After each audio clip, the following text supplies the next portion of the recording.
ஒரு ஊரில் ஒரு ராஜா இருந்தார். அதே ஊரில் நல்ல திறமையான பூட்டை திறக்கக்கூடிய ஒரு நபர் இருந்தார். அவர் எந்த பூட்டு திறக்க முடியாத பூட்டாக இருந்தாலும் 2 நிமிஷம் அல்லது 5 நிமிஷத்தில் உடனே திறந்துருவார்.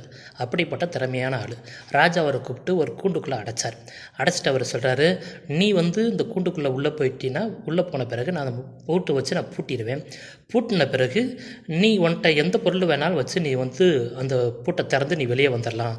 நீ பூட்டை திறந்து வெளியே வந்துட்ட அப்படின்னாக்க நான் உனக்கு 1,00,00,000 தரேன். அதே வேளையில் உன்னால் திறக்க முடியல அப்படின்னாக்க நீ எனக்கு 10,000 மட்டும் கொடுத்தா போதும் அப்படின்னு தான் ராஜா சொல்கிறாரு.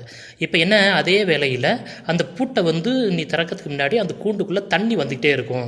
1 மணி நேரத்துக்குள்ளே தண்ணி ஃபுல்லாக நிறைஞ்சிரும், உன்னையும் நிறைக்கும்.